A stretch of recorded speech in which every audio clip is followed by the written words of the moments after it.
Welcome to our channel. Hi friends, সবাই কেমন আছো? আজ আমি তোমাদের এগ কারি দেখাবো। প্রথমেই নিয়ে নিচ্ছি একটা জায়গা, ওখানে আমি একটু অল্প পরিমাণে জল রেখেছি।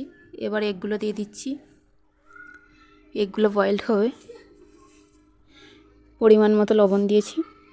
দেখো বয়েলড হয়ে গেছে, ছাড়িয়ে নিয়েছি একটা জায়গাতে। এবার আমি মশলা দিয়ে দেবো। প্রথমেই দিয়ে দিচ্ছি হলুদ গুঁড়ো,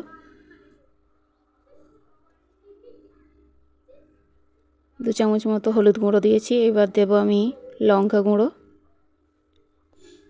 এটাও 2 চামচ মতোই দেব। এবার আমি পরিমাণ মতো লবণ দিয়ে দেব। দিয়ে দিলাম লবণ। এবার সবগুলোকে একসঙ্গে মিক্স করে নেব।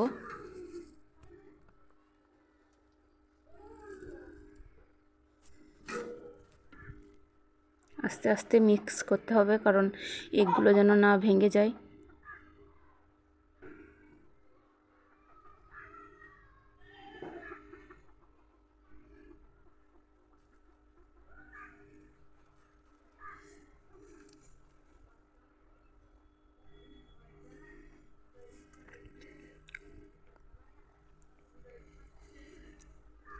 এবার আমি কড়াই চাপিয়ে দিয়েছি, একটু তেল দিয়ে দিলাম, আর একটু দিয়ে দিই।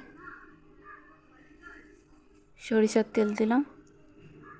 এবার আমি এগুলোকে ছেড়ে দেবো এই তেলের মধ্যে। দেখো তেলটা আমার গরম হয়ে গিয়েছে। এবার একে একে সব এগুলোকেই ছেড়ে দেব।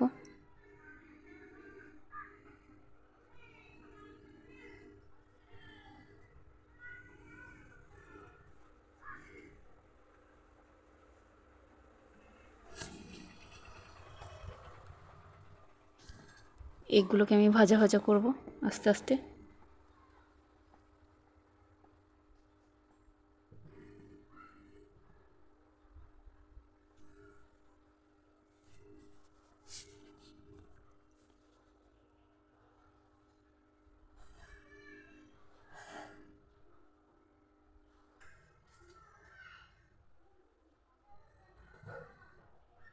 দেখো প্রায় লাল লাল হয়ে এসেছে আমার এগগুলো। আর একটুখানি ভেজে নিই, তারপরে তুলে নেব একটা জায়গায়।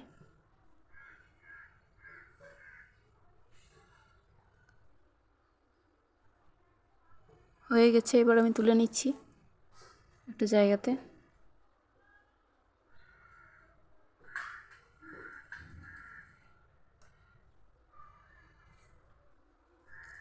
এবার আমি এখানে কেটে রাখা পেঁয়াজগুলোকে দিয়ে দেব। দিয়ে দিলাম 1 কাপ মতো পেঁয়াজ কুচি দিয়ে দেবো এখানে আমি। আর একটু তেল অ্যাড করে দেব। তেলটা একটু কম হয়ে আছে, দিয়ে দিলাম।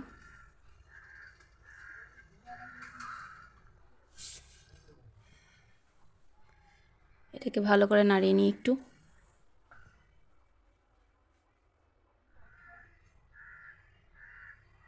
এবার আমি এখানে হলুদ গুঁড়ো দিচ্ছি 2 চামচ মতো।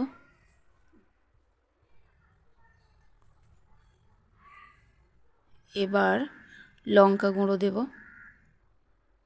1 চামচ।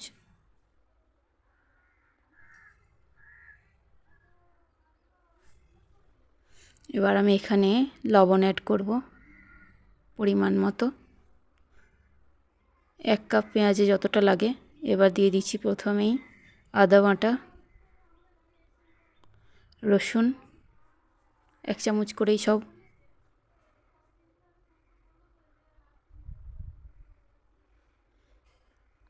জিরে বাটা দিলাম, জিরে বাটাটা একটু পরিমাণে কম দিয়েছি। এবার পেঁয়াজ 2 চামচ বাটা, এগুলো সবই 2 চামচ মতো দিলাম। এবার এটাকে মিক্স করে নেব ভালো মতো করে।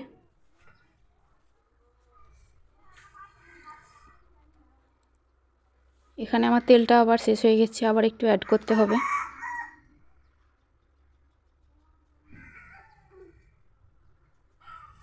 বাটা মশলা দেওয়া আছে, সেই জন্য তেলটা অনেকটাই খেয়ে নিচ্ছে। অল্প পরিমাণেই অ্যাড করব আমি।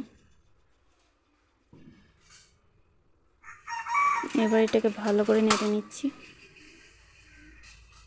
দিয়ে মশলাগুলোকে সব একসঙ্গে মিক্স করে নিচ্ছি। এবার কেটে রাখা টমেটোগুলো দিয়ে দিলাম,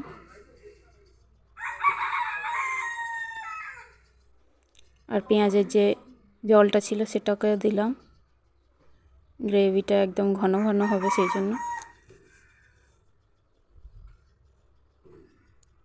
এবার এইভাবে কিছুক্ষণ ভালো করে নেড়ে নেড়ে পুরো মশলাটাকে ঝরঝরে করে নিতে হবে,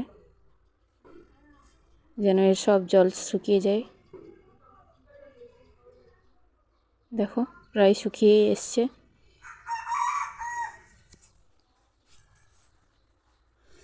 এইভাবে ভালো করে নিতে হবে শুকিয়ে। এবার আমি জল দিয়ে দেব। ব্যাস, জলটা অ্যাড করা হয়ে গেছে। এটাকে ভালো করে গ্রেভি করে নিতে হবে। আর একটু জল অ্যাড করি। ব্যাস,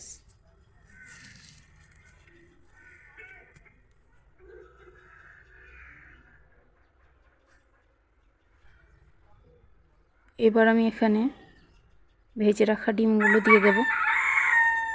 দেখো দিয়ে দিলাম। এবার এটাকে ভালো করে একটু মিক্স করে নেব ওদের সঙ্গে, মশলার সঙ্গে। ব্যাস, এবার আমি পরিবেশন করে দেব। তাহলেই খুব সহজেই হয়ে গেল এগ কারি। দেখো ভালো লাগলে লাইক কমেন্ট শেয়ার করে, যারা নতুন আছে সাবস্ক্রাইব করে দিও। Thank you.